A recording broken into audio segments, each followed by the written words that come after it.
पर्वत से मजबूत, हीरा से अटूट, पर्यावरण का दोस्त, सड़क और पॉकेट का सम्मान, ई रिक्शा का हनुमान, इवेंट, भारत की शान, हर सवारी का अभिमान, designed for the best event.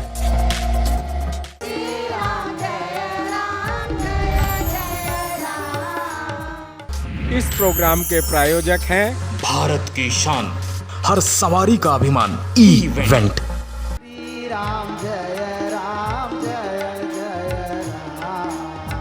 Shri Ram जय राम जय जय राम।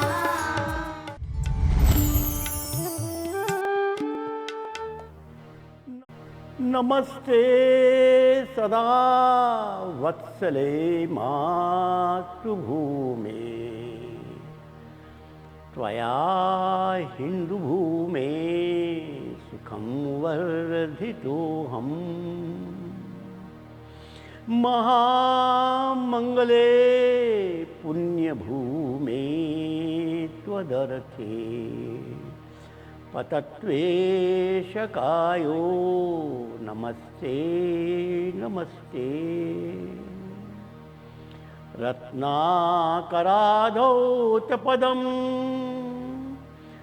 हिमालयकिरीटिनीं, ब्रह्मराजर्षिरत्नाढ्यां वन्दे भारत मातरम्। उत्तरं यत् समुद्रस्य हिमाद्रैश्चैव दक्षिणं, वर्षं तद् भारतं नाम भारतीयत सन्तति। प्रभो शक्तिमन् हिन्दुराष्ट्राङ्गभूता, इमे सादरं त्वां नमामो वयम्। त्वदीयाय कार्याय बद्धा कटीयम्, शुभामाशिषं देहि तत्पूर्तये।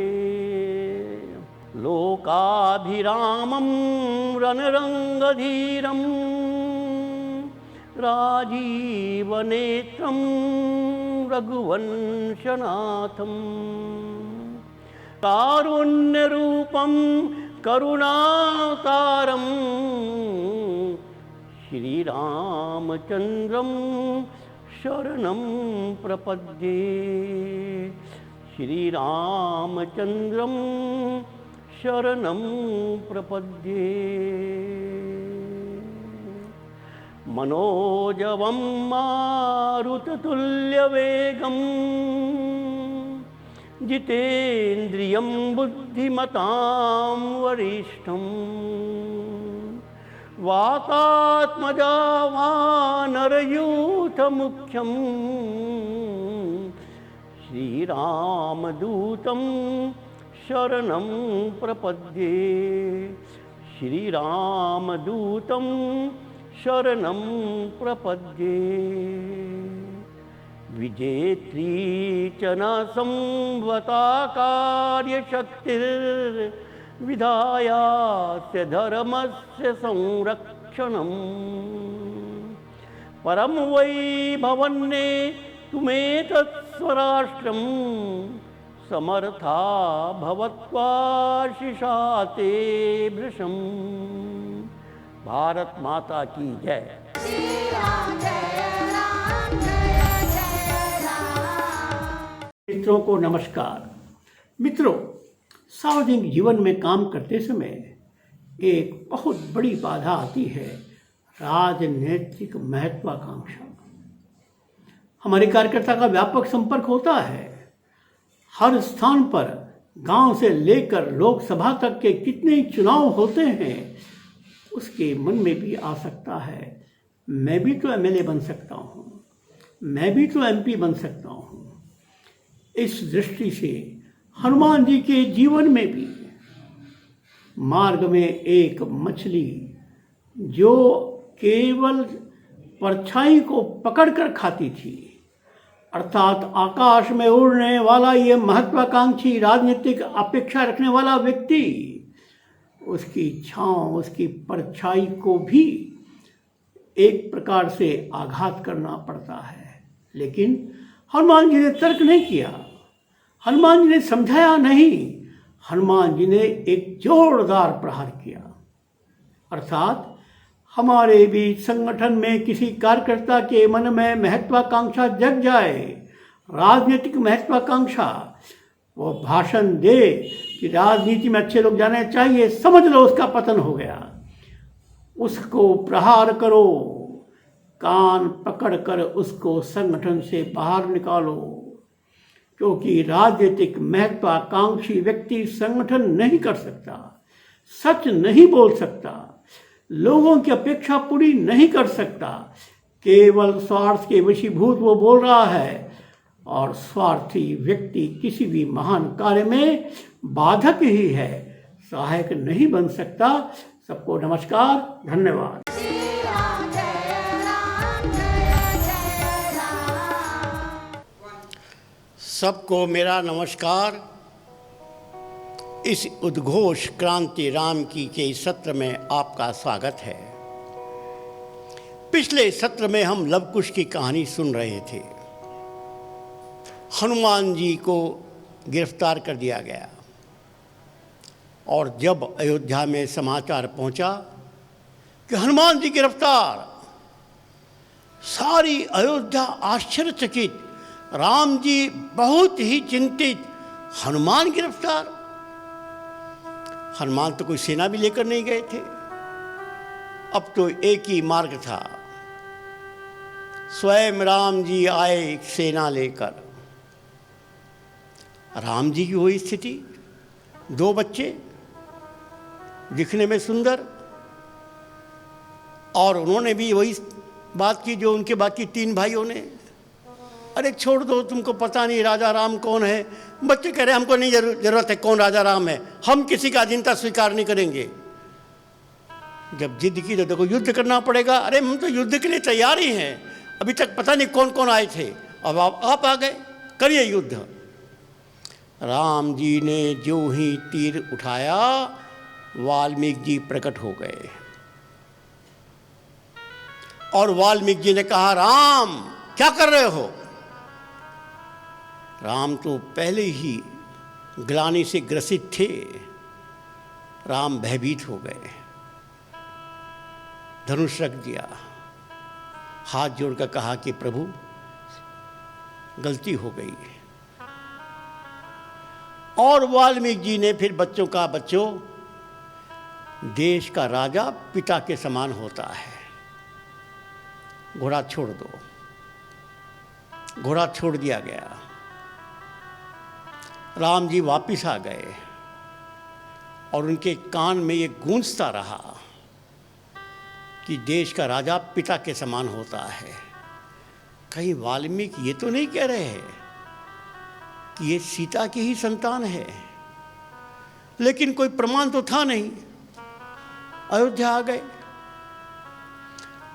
और जब वापिस लवकुश ने सीता जी को जाकर बताया, ऐसे ऐसे कौन कौन आए थे, हमने ये किया, हमने वो किया, अब सीता जी की हालत क्या होगी? ये बच्चे जानते नहीं कि राम कौन है, लक्ष्मण कौन है, भरत कौन है। वाल्मीकि जी ने सीता जी को शांत किया, कहा बेटी चिंता मत करो, कुछ शुभ के लिए हुआ है। और फिर वाल्मीकि जी ने लवकुश के साथ पूरे युवाओं की एक टोली अयोध्या भेजी, और उनको कहा जाओ अयोध्या वालों को राम कथा सुनाओ। अब चूंकि वाल्मीकि जी राम कथा लिख रहे थे, बच्चों को कंठस्थ था, और वाल्मीकि जी वाल्मीकि रामायण में कहते हैं कि देखो तुम वहाँ जाओगे, कहाँ कहाँ कथा सुनानी है, जहाँ पंडित लोग बैठे हैं, जहाँ यज्ञ हो रहा है, जहाँ राम जी रहते हैं, जहाँ ये स्थान है, जहाँ वो स्थान है, सब जगह राम कथा सुनाओ, और तुमसे कोई पूछेगा तुम किसकी संतान हो, कह देना हम वाल्मीकि जी के शिष्य हैं। बस सारा बात समझाकर लवकुश को भेजा। अब दोनों लवकुश गए अयोध्या में, लगे गाने के लिए, हम वन के वासी नगर जगाने आए हैं, सुनो रे राम कहानी। सुनते ही आंखों में आए पानी। हे अयोध्या वालों, तुमने अपने यहाँ की एक सन्नारी सीता का अपमान किया। वो जो उनको याद था बोले, सारी अयोध्या में हलचल मच गई। अरे ये कौन आ गए?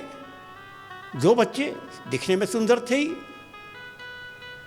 अब ये बात राज दरबार में पहुंची और ये हुआ कि राज दरबार में उनको बुलाया जाए। तो राज दरबार में इन दो लवकुश बालकों की यही कथा का आयोजन हुआ। सारा समाज इकट्ठा था, सारा परिवार इकट्ठा था। सब लोगों के सामने जो ही लवकुश ने गाना शुरू किया, सबसे पहले कौशल्या माँ के मन में आया कि बात तो लगती है इनके चेहरे से सीता की संतान होनी चाहिए, लेकिन कैसे कहे। वशिष्ठ मुनि के मन में भी आया, कैसे कहे। अंत में राम जी के मन में आया। अरे कहा था वाल्मीकि जी ने राजा पिता के समान होता है, वो ये तो नहीं कह रहे थे तुम इसके पिता हो, जो तुम्हारे संतान हैं। लेकिन राजगद्दी बैठा हुआ भगवान ने भी ये गलती कर दी। धरती के बेटी से प्रमाण मांगा और कहा, बच्चों तुम यदि सीता की संतान हो तो जाओ सीता को कहो इस दरबार में आकर प्रमाण दे। यह सुनते ही वाल्मीकि जी दरबार में प्रवेश करते हैं और इतनी जोर से डांटते हैं राम को, राम तुम राजगद्दी पर बैठकर इस सीता से प्रमाण मांग रहे हो। ये सीता मेरी बेटी है, सीता धरती की बेटी है। अब राम जी हाथ जोड़कर गलती, महाराज माफ कर दिए, माफ कर दिए। बिल्कुल नहीं, तुम्हारी हिम्मत कैसे हुई कि सीता की चरित्र का तुम परीक्षा लेना चाहते हो। रामानंद सागर के रामायण में उनका दावा है कि मैंने रामायण में पढ़कर ये सब दृश्य बनाया। सीता जी उस राज दरबार में प्रवेश करती हैं और सीता जी वहाँ पर एक घोषणा करती हैं, हे माँ, धरती माँ,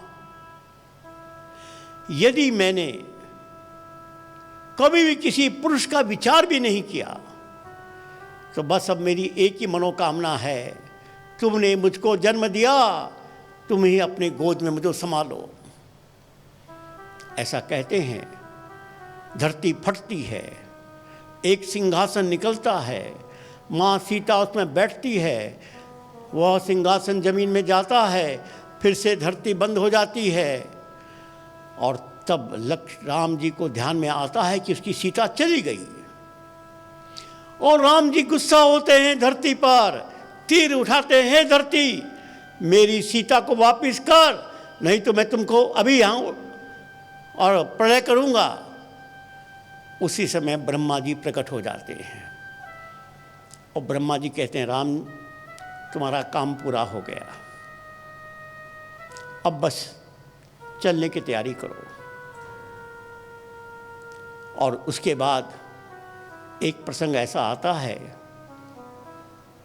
कि काल से राम जी के पास समाचार आया कि अब आपका डिपार्चर प्लान बनाना है, आप कैसे आएंगे गोलोकवास में, और इसके लिए मुझे आपसे बात करनी है, लेकिन शर्त यह है कि मेरे आपकी वार्ता केवल हम दोनों के बीच में होनी चाहिए।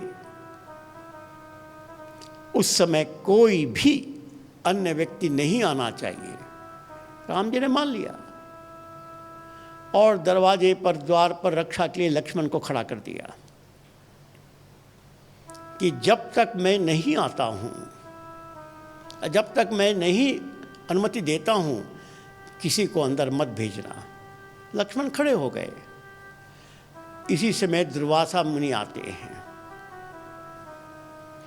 और दुर्वासा लक्ष्मण से कहते हैं, लक्ष्मण मुझे इसी क्षण राम जी से मिलना है। लक्ष्मण हाथ जोड़ कहते हैं कि ऋषिवर कुछ देर रुक जाइए, अभी आदेश नहीं है, अभी अनुमति नहीं है। दुर्वासा तो दुर्वासा, क्रोध के अवतार। तुरंत उन्होंने हाथ में जल लिया कि लक्ष्मण मुझको अनुमति देते हो कि नहीं? नहीं, मैं अभी संपूर्ण अयोध्या को भस्म करता हूं। अब लक्ष्मण के सामने धर्म संकट, अनुमति देते हैं तो उसको दंड मिलेगा, नहीं देते हैं तो पूरी अयोध्या भस्म होगी। लक्ष्मण ने कहा कि मेरे को दंड से कोई बात नहीं, अयोध्या बचनी चाहिए। लक्ष्मण ने अनुमति दे दी। संयोग की बात थी कि काल की राम जी से वार्ता हो चुकी थी, लेकिन काल को जाते हुए दृष्टि पड़ गई थी दुर्वासा पर। खैर, दुर्वासा ने जो बात करनी थी बात की। इसके बाद राम जी ने लक्ष्मण को बुलाया। लक्ष्मण, अनुशासन भंग की सजा क्या होती है? लक्ष्मण, भैया क्यों तुम बताते हो? 5 मिनट रुक जाओ, फिर जो कहना कह देना, बस 5 मिनट। राम जी सोचा पता नहीं क्या है। लक्ष्मण वहां से निकले और सरयू में जल समाधि ले ली। कोई क्यों मुझे दंड देगा? मैंने अनुशासन भंग किया। लक्ष्मण ने अपना दंड स्वीकार कर लिया। राम जी का मन टूट गया कि जिस लक्ष्मण ने राम जी की इतनी सहायता की, जिस लक्ष्मण ने इस पूरे अयोध्या नगरी को बचाने के लिए ये सब किया और उसने जल समाधि की, राम जी का मन टूट गया। ऐसा कहते हैं। फिर राम जी के गोलोकवास जाने की बात हुई और उसी में यह भी चर्चा हुई कि अब इसके बाद राज्य कैसे चलेगा। तो लव और कुश को भरत, लक्ष्मण और शत्रुघ्न में उनके संपूर्ण राज्य का वितरण किया गया। उसी लव के नाम से लाहौर बना है, कुश के नाम से कुशपुरी, कुशीनगरा बना है। ऐसे सब जगह सारे देश में उन्होंने किया। राम जी प्रस्थान करते हैं। इसमें 2 बातें बड़ी महत्वपूर्ण हैं। जरा सोचो, राम जी ने सीता जी को और वनवास दिया। सीता ने कहा वो तो ठीक है, लेकिन समाज में एक गलत प्रचार के प्रभाव में आकर राम जी कह रहे हैं, वाल्मीकि रामायण में अपने सब भाइयों को बुलाकर, अरे मैं बहुत परेशान हूँ, मेरी बदनामी हो गई, मैं सब जगह पर नीच माना जा रहा हूँ। 1 साल तक रावण के घर में रहने वाली पत्नी को मैंने स्वीकार कर लिया, ऐसे ऐसे मैं परेशान हूँ, अब मैं इसको नहीं रख सकता, इसको छोड़ूंगा।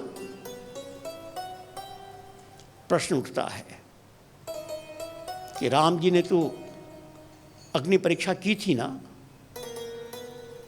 और उसके बाद सत्य के सामने वो खड़े नहीं रह सके। कोई प्रचार हुआ होगा जनता में, जनता का प्रचार और सत्य, इसमें राम जी ने असत्य को स्वीकार किया। राम जी को सजा मिलनी चाहिए थी। चलो ये हम मान लेते हैं कि राम जी नए नए आए थे अयोध्या में, जनता के अंदर के विचार को परिवर्तन करने की क्षमता नहीं थी, क्योंकि समझ में नहीं था, संपर्क नहीं था। लेकिन व्हाट अबाउट भरत जी? वो तो 14 साल राज कर रहे थे, लेकिन भरत ने भी एक गलती कर दी। राज भी कर रहे थे और संत के समान तपस्या भी कर रहे थे। अर्थात समाज से संपर्क टूट गया था, समाज में नियंत्रण समाप्त हो गया था। भरत को नहीं मालूम था कि मां सीता का अग्नि परीक्षा हुई है, बिल्कुल पवित्र है, लेकिन ना राम, ना भरत, ना शत्रुघ्न, लक्ष्मण की तो बात जाने दो, कोई भी समाज को, जन आवेश को या जनता के भ्रम को दूर नहीं कर सका। मित्रों, यहाँ एक और नया सिद्धांत प्रकट होता है, या तो संत बनो या फिर राजा बनो। संत भी बनना चाहते हो, राजा बनना चाहते हो, दोनों स्थानों पर तुमसे गलती होगी। भरत जी ने वही तो किया, चले गए संत बनने के लिए, तपस्या कर रहे हैं, राजगद्दी पर बैठा दिया खड़ाऊं को, शत्रुघ्न का तुम करो, और समाज से संपर्क समाप्त हो गया। और इसलिए इस रामायण में एक ऐसा पृष्ठ जुड़ गया कि राम ने अपनी गर्भवती पत्नी का त्याग किया, एक बहुत बड़ा अन्याय किया जनता के कहने पर। वो सत्य के उपासक थे या जनता के उपासक थे? जनता का प्रशिक्षण देना दायित्व था या जनता की बात में प्रभावित होकर असत्य का साथ देना आवश्यक था? ऐसा कहते हैं, यही एक सिद्धांत पैदा होता है कि भगवान भी जब राजनीति में जाता है तो राम से लिखी गलतियों पर गलती करता है। भगवान भी जब राजा बन जाता है धरती की संतान के साथ वही अन्याय करता है जो कोई भी राजा करता है। इसलिए राजनीति के बारे में हमारे यहाँ बहुत कठोर वाक्य कहा गया, और या तो संत बनो या राजा बनो। यही गलती गांधी जी ने की। अरे गांधी जी संत के नाते बहुत अच्छे थे, लेकिन राजनेता के नाते पूर्ण असफल थे, क्योंकि उन्होंने भी संत और राजनीति को एक साथ घालमेल किया था। वही भरत ने किया, वही राम जी ने किया। अब देखो, राम जी के जीवन में दो ऋषि आते हैं, विश्वामित्र और वशिष्ठ। विश्वामित्र की फिलॉसफी है विश्व को मित्र बनाओ, हॉरिजॉन्टल ग्रोथ, अर्थात व्यापक संपर्क। और वशिष्ठ की थ्योरी है एक स्थान पर वर्टिकल ग्रोथ। विश्वामित्र ने राम को सीता के रूप में लक्ष्य दिया और वशिष्ठ ने उस लक्ष्य की रक्षा की, और अंत में राम एक असफल राजा के रूप में याद किए गए। ठीक है, राम राज्य आया, लेकिन इस प्रश्न का उत्तर अभी भी रामायण नहीं दे पा रही। ये ठीक है, वाल्मीकि रामायण में एक प्रसंग आता है कि सीता ने स्वयं मांगा, और ये भी ठीक है कि बहस हुई, लेकिन ये भी ठीक है कि राम जी इस लोकापवाद से प्रभावित थे, डरे हुए थे, और स्वयं स्वीकार करते हैं कि मैं डर गया था महाराज वाशी जी के सामने। इसलिए हमारे यहाँ राज सत्ता, धर्म सत्ता को अलग अलग मान्यता दी गई है। प्रभु राम का ये प्रसंग, सीता का प्रसंग। अंत में एक छोटी कहानी और सुनाता हूँ। अभी आपने गीत में सुना हनुमान जगाओ रे। एक परिवार था, उस परिवार में विवाह के बहुत वर्षों तक कोई संतान नहीं हुई। बहुत वर्षों के बाद एक बेटा हुआ। स्वाभाविक, परिवार का उसके प्रति स्नेह था, माता पिता का वो लाडला बेटा हो गया था। संयोग से कुछ वर्ष के बाद दूसरा बेटा हुआ। अब जो रोमांच का, खुशी का, आनंद का ठिकाना पहले बेटे में था, उतना दूसरे बेटे में नहीं था। इसलिए माता पिता के व्यवहार में अंतर आ गया।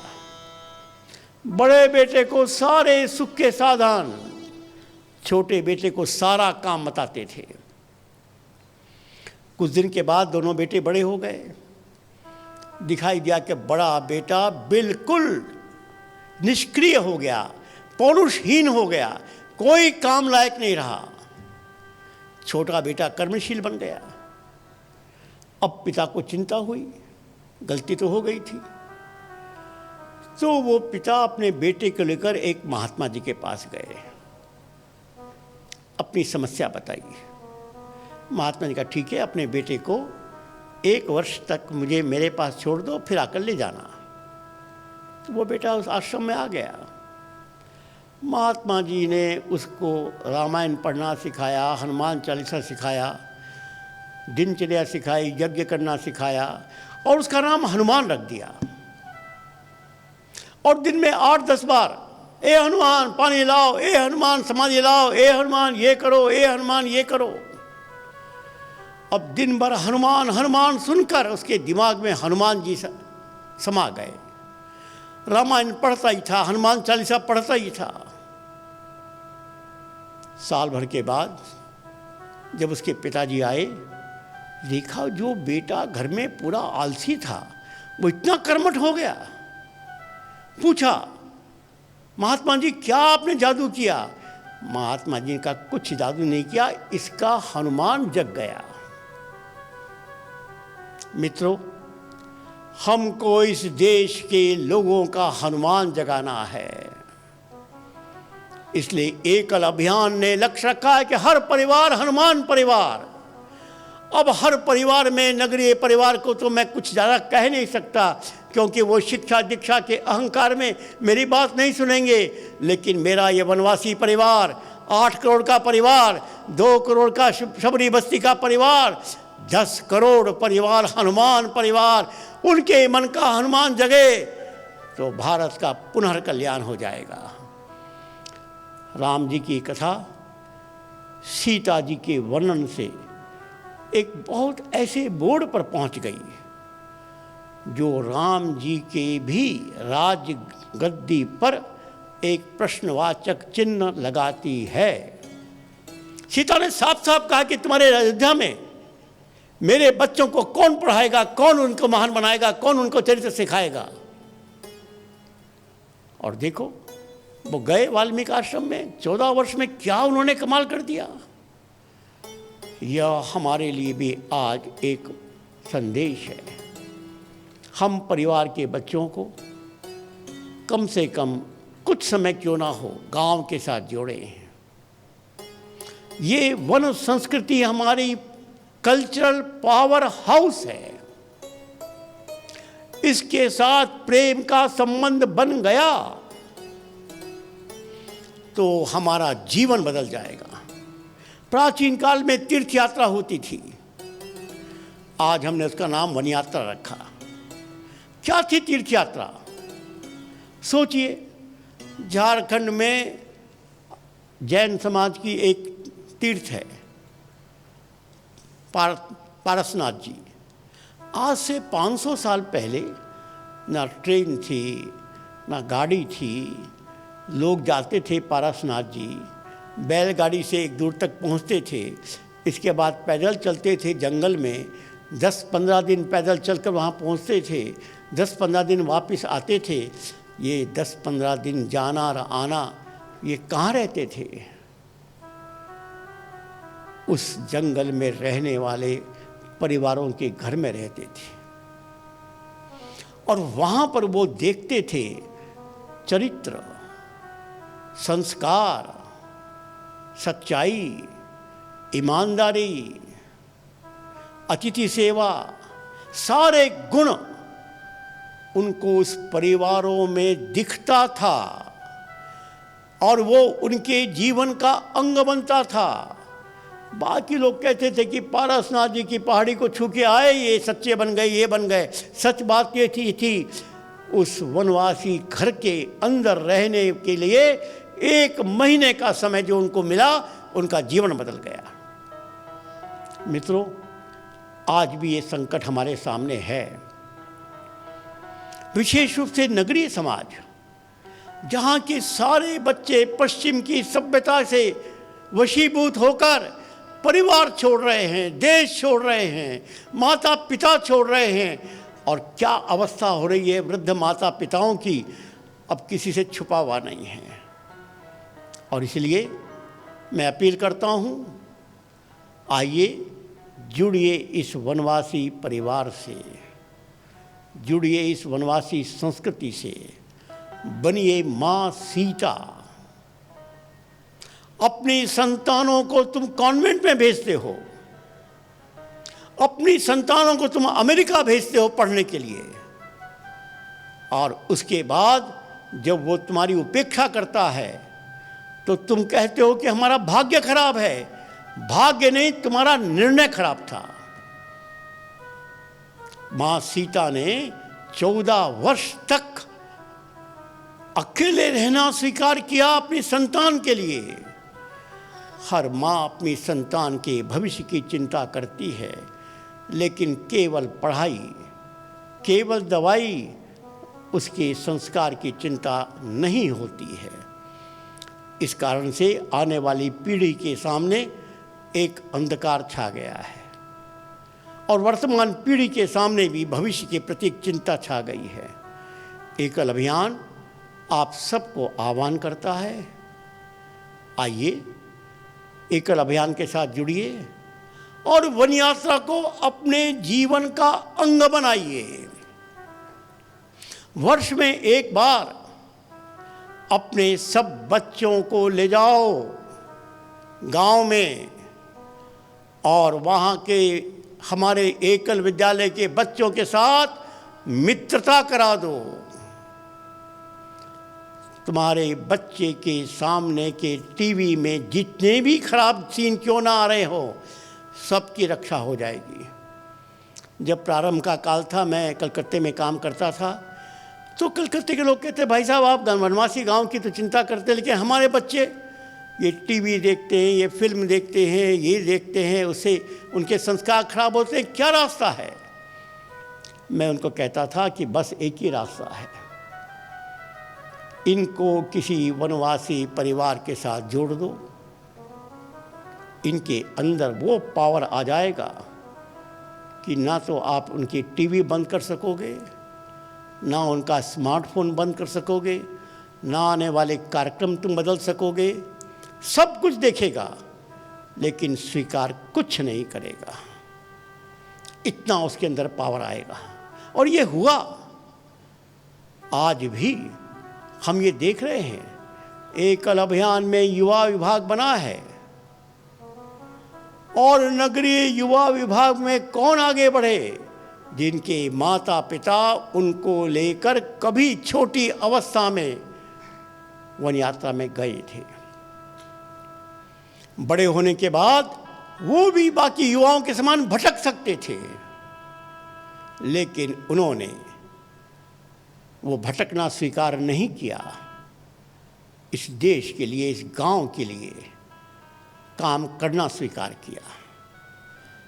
इस प्रकार एकल अभियान केवल गांव के लिए ही अभियान नहीं है, ये नगरवासी के लिए भी अभियान है। हम गांव-गांव में शिक्षा का दीप जलाते हैं और घर घर में सेवा का दीप जलाते हैं। गांव बनेगा शिक्षा मंदिर, तुम्हारा घर बनेगा सेवा मंदिर।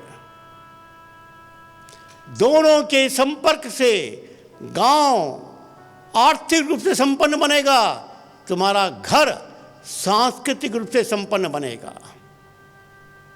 तुम्हारा घर एक मंदिर बन जाएगा जहाँ पर इस हनुमान और सीता की चिंता होगी, उसकी चर्चा होगी। इस चर्चा के कारण पूरा समाज बदल सकता है। इसीलिए एकल अभियान ने आज की परिस्थिति, संकट की परिस्थिति, चारों ओर सीमा पर हमले का खतरा पैदा हुआ, सीमा के अंदर देश के दुश्मनों का खतरा पैदा हुआ, आने वाली पीढ़ी के सामने खतरा पैदा हो गया। जरा विचार करो, यदि आपने इस खतरे का समाधान नहीं किया तो मेरा एक प्रश्न है, कुछ वर्षों के बाद मेरे सरीखे आयु के लोगों की फोटो आपके कमरे की दीवार में टंग जाएगी, आपकी भी फोटो लगेगी। और यदि इस युद्ध में भारत हार गया, भारत तिब्बत बन गया, तो आने वाली पीढ़ी हमारे चित्र पर आंसुओं की बूंद चढ़ाएगी, फूल की माला नहीं। वो याद करेगी कि पुरानी पीढ़ी ने क्यों नहीं उस समय देश को जगाया। मेरे बात में आवेश आपको सुन रहे लगता होगा, क्योंकि मेरा परिवार भी आया है उसी पश्चिम पंजाब जो आज पाकिस्तान बन गया। लाखों लोगों की मृत्यु, हत्या हमने देखी है। मेरे ही परिवार के बड़े भाई की हत्या मैंने देखी है। और करोड़ों लोग अपना घर छोड़ कर आए। वो दिन दोबारा नहीं आए, यही तो बताने का दायित्व तो मेरा है। मैं छोटा था, बहुत परेशान होता था, ये क्या हो गया। बचपन में एक गुरु नानक स्कूल पढ़ने का मौका मिला। गुरु गोविंद सिंह, तेग बहादुर के समाचार पढ़कर बड़ा गुस्सा आता था। लेकिन बाद में रामकृष्ण मिशन स्कूल में पढ़ने का अवसर मिला। वहाँ पर साप्ताहिक डिबेट के कार्यक्रम में विवेकानंद साहित्य पढ़ने का अवसर मिला। उसमें एक पंक्ति ने मेरा जीवन बदल दिया। मेरे सारे प्रश्नों का उत्तर मिल गया। पंक्ति मैं आपको पुनः सुना रहा हूँ। पंक्ति थी, स्वामी जी लिखते हैं, जो समाज धर्म का पालन नहीं करता है, इतिहास बहुत क्रूर होता है, उसको कठोर से कठोर दंड देता है। हमने समाज धर्म का पालन नहीं किया था। हमारे परिवार बढ़ रहा था, व्यापार बढ़ रहा था, सम्मान बढ़ रहा था, मकान बढ़ रहा था। मित्रों, यदि हम सरीखे लोगों को भी दंड मिला, फिर आज आपको क्यों नहीं दंड मिलेगा। आप भी केवल अपना परिवार, अपना जीवन, बस यही जिंदगी है। इतिहास बहुत क्रूर है, दंड मिलेगा। और इसीलिए करुणा अवतार हुआ है, दंड मिल रहा है। सारी फैक्ट्रियां बंद, सारा व्यापार बंद। आने वाले कितने साल में पुनः प्रारंभ होगा, इसके बारे में सबके मन में संदेह। क्यों? क्योंकि आपने भी समाज धर्म का पालन नहीं किया। कोई बात नहीं, अब नगर के समाज को जैसा सोचना है वो सोचे। कम से कम ग्रामीण समाज से तो मैं अपेक्षा कर सकता हूँ, क्योंकि आप उस परंपरा के हैं जिस परंपरा में हम देश के लिए कुर्बान होना जानते हैं, जिस परंपरा में भगवान राम, भगवान कृष्ण के साथ खड़े होकर हमने असुरों का संहार किया, हमने शिवाजी, महाराणा प्रताप के साथ खड़े होकर औरंगजेब, अकबर को पाठ पढ़ाया। इसलिए इस समय की युवा पीढ़ी अब इसका विचार करे, यह मेरा निवेदन। और इसके आधार पर सीता जी के बारे में एकल अभियान का जो विचार है यहाँ पूरा होता है। एक बार उस गीत को पुनः सुन लेंगे जिसके कारण मैंने सारा विचार रखा, और वो गीत आपके मन का स्वर बन जाए, हनुमान जगने लायक बन जाए। बस इस आशा से मैं भजन मंडली से प्रार्थना करता हूँ, एक बार फिर से हनुमान जगाओ, सबको संदेश दो। जय हनुमान जागो हनुमान, जय हनुमान जागो हनुमान, जय हनुमान जागो हनुमान, जय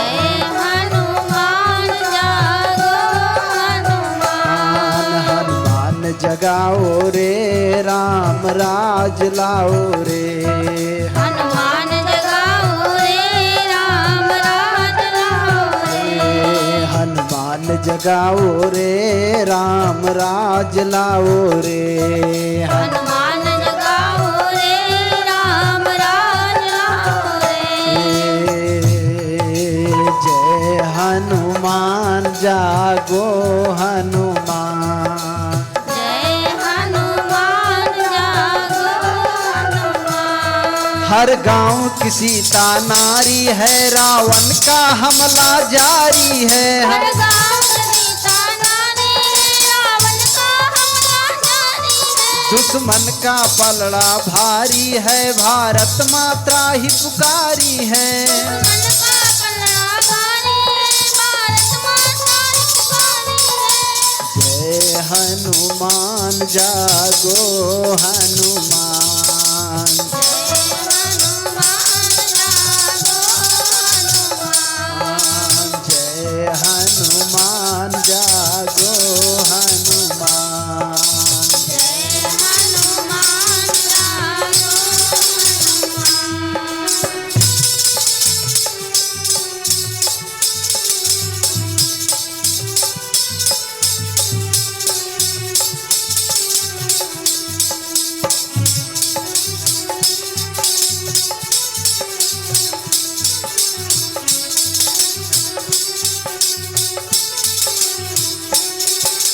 गांव गांव में जाना है, युवा शक्ति जगाना है। गाँव गाँव में जाना है, युवा शक्ति जगाना है। ए रावण को भगाना है, सीता को छुड़ाना है। रावण को भगाना है, सीता को छुड़ाना है। हनुमान जगाओ रे राम राज लाओ रे। हनुमान जगाओ रे राम राज लाओ रे। हनुमान जगाओ रे राम राज लाओ रे।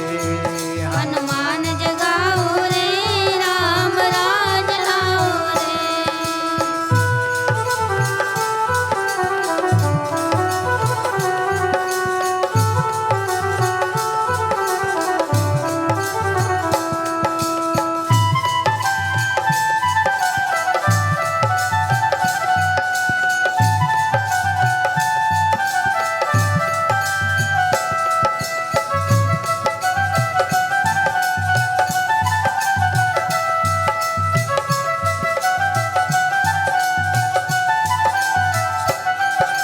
राम जीवन में जाते हैं, हनुमान को गले लगाते हैं। हनुमान जी में जाते हैं, हनुमान को गले लगाते हैं। सीता को वापस लाते हैं, अवध को सुखी बनाते हैं। सीता को वापस लाते हैं, अवध को सुखी बनाते हैं। हनुमान जगाओ रे राम राज लाओ रे। हनुमान जगाओ रे राम राज लाओ रे। हनुमान जगाओ रे राम राज लाओ रे। हनुमान जगाओ रे राम राज लाओ रे।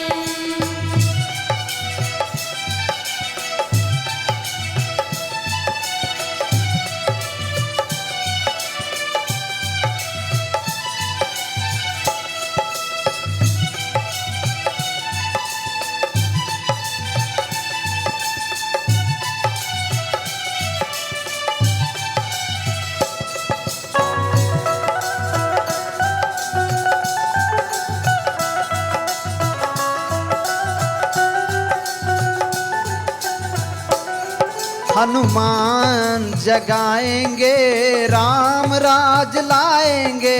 हनुमान जगाएंगे राम राज लाएंगे। प्रभु के काम आएंगे, जीवन धन्य बनाएंगे। प्रभु के काम आएंगे, जीवन धन्य बनाएंगे। हनुमान जगाओ रे राम राज लाओ रे। हनुमान जगाओ रे राम राज लाओ रे। हनुमान जगाओ रे राम राज लाओ रे। हनुमान जगाओ रे राम राज लाओ रे। जय हनुमान जागो हनुमान।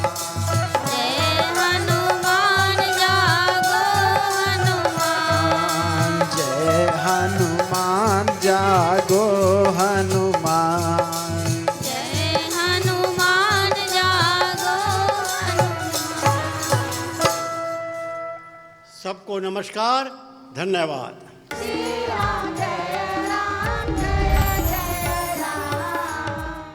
जय श्री राम सभी भाई बहनों को मेरा। मैं साधना राजपूत ग्राम बासापुर के ग्राम प्रमुख हूँ और मैं श्री श्याम गुप्त शरण जी का कार्यक्रम सुभारती चैनल पर देखती हूँ, मुझे अच्छा लगता है। और जिसमें उस कार्यक्रम में रामायण के विषय में जो भी बताया जाता है वो मुझे अच्छा लगता है। और वही जो भी है ज्ञान है, मर्यादा, संस्कार है, जो भी अपने जीवन में उतारना चाहिए, और मुझे वो बहुत अच्छा लगता है और मन को शांति मिलती है। जय श्री राम। जय श्री राम। मैं विद्यालय ग्राम तालाब का ग्राम प्रमुख हूँ। मैं हर सप्ताह उद्घोष क्रांति का कार्यक्रम देखता हूँ और हमें उद्घोष क्रांति का कार्यक्रम बहुत अच्छा लगता है और ये कार्यक्रम आगे भी चलना चाहिए।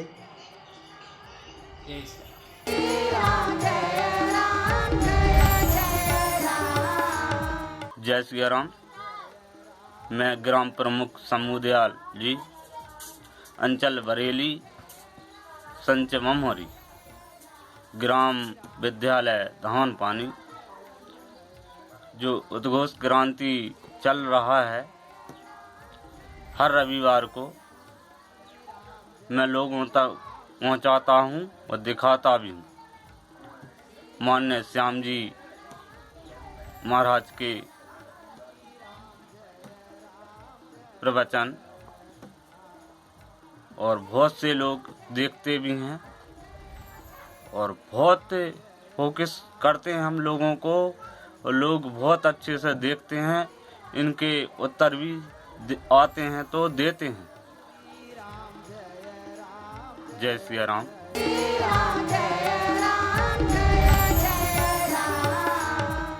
इस प्रोग्राम के प्रायोजक थे भारत की शान, हर सवारी का अभिमान, इवेंट।